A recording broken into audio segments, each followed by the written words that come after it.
Друзья, всем привет! Только что закончилась встреча президента Зеленского с президентом Трампом в Гааге. А вот и буквально через несколько часов президент Зеленский будет здесь, в Страсбурге, вот за вот этой трибункой подписывать соглашение про создание международного трибунала против России за ее преступление агрессии против Украины. Прямо сейчас Зеленский по дороге сюда, в Страсбург. А я давайте прямо сейчас вам отсюда расскажу о том, как прошла встреча Зеленского и Трампа, о последних комментариях со стороны Трампа. Это реально интересно и важно. Не забудьте подписаться на канал, только здесь, как всегда, все из первых уст и прямо вот по месту. Поэтому поехали. Итак, встреча Зеленского с Трампом состоялась в Гааге после окончания саммита НАТО. Длилась она 45 минут. Саммит НАТО был самым коротким за долгое время, с коротким текстом. Что важно, никто не отзывал решение Вашингтонского саммита, что, мол, путь Украины в НАТО обязателен и случится. Также упомянута Россия как долгосрочная угроза НАТО. Также для нас принято важное решение о том, что вот они будут стремиться к 5% ВВП до 2035 года на оборону. Сейчас там в среднем 2%, то есть речь идет о сотнях миллиардов долларов. И там указано, что поддержка Украины будет считаться в эти деньги. Что важно, надеюсь, это поможет нам получать больше помощи от стран-членов НАТО, европейских, Канады. Будем надеяться. Ну и прошла встреча, и вот комментарии Трампа по поводу этой встречи. Во-первых, его спросили, вот, что он собирался закончить войну за 24 часа, было ли это саркастично, он сказал, что это был сарказм. Ну и потом, значит, и почему не удалось. Ну, говорит, что все оказалось намного сложнее, чем кто бы то ни было может себе представить. І Путін, і Зеленським було сложно, але вже хорошо. Ну, в общем, послухайте. Ви колись сказали, що закінчите війну в Україні за 24 години. Пізніше ви заявили, що це було сарказмом. Ну, звісно, це був сарказм. Але ви вже на посаді 5 місяців і 5 днів. Чому ви досі не змогли закінчити війну в Україні? Бо це складніше, ніж люди можуть уявити. Володимир Путін виявився складнішим. Чесно, були проблеми із Зеленським, ви, мабуть, про це чули. І це важче, ніж інші війни. Тобто ми щойно за 12 днів закінчили війну, що тривала 30 років. О самой встрече Трамп сказал, что встреча была чудесной, и Зеленский не мог быть более милым, чем он был сегодня. Кстати, Зеленский наделал что-то уже очень похожее практически на костюм. В общем, действительно явно старался быть милым по отношению к Трампу. Милый Зеленский, в общем... Послушайте. No, I wanted to know how he's doing. He was very nice, actually. We had little rough times. He couldn't have been nicer. I think he'd like to see an end to this. I do. I think what I took from the meeting couldn't have been nicer, actually. But I took from the meeting that he'd like to see it end. I think it's a great time to end it. I'm going to speak to Vladimir Putin and see if we can get it ended. But look, these are brave people. They're fighting these wars all over the place. You know, last week they had, I guess, close to 7,000 young soldiers, Russian and Ukrainian soldiers were killed, 7,000 in 1 week. It's crazy. It's crazy.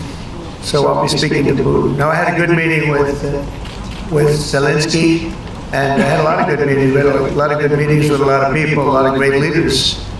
But he's fighting a brave battle. It's a tough battle.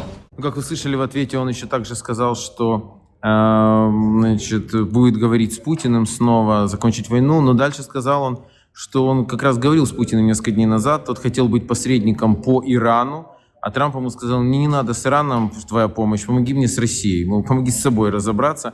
Но это хороший ответ. И, в общем, говорит «да». И подтвердил, что у Путина есть территориальные претензии и кроме Украины. Ну, то, что мы все время говорим, что он хочет и Грузию, и Литву, и Латвию, и Эстонию, вообще все, что может, все хочет. И Трамп это подтвердил. Послушайте. Here we go. I'm picking the beauties today. Go ahead. Mr. President, Secretary General Rutte has described President Putin as an adversary, a threat, an enemy. Do you view him the same way? And in addition to that, you mentioned General Kane, your chief of staff, the chairman of the Joint Chiefs of Staff. General Kane. Yes. He has said that Mr. Putin has territorial ambitions beyond Ukraine. Do you view that in the same way? Possible. I mean, it's possible. I know one thing. He'd like to settle. He'd like to get out of this thing. It's a mess for him. He called the other day. He said, can I help you with Iran? I said, no, you can help me with Russia. Because, you know, in the last few weeks, we took care of India and Pakistan, Kosovo, Serbia. I think on Friday we have coming in, the Congo is coming in, and Rwanda is coming in. That was a vicious war that went on, a machete war, heads chopped off all over Africa.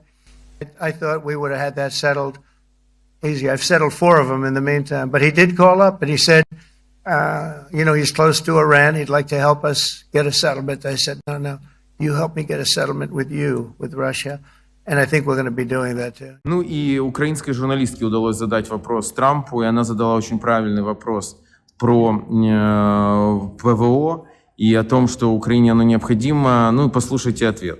Я з України.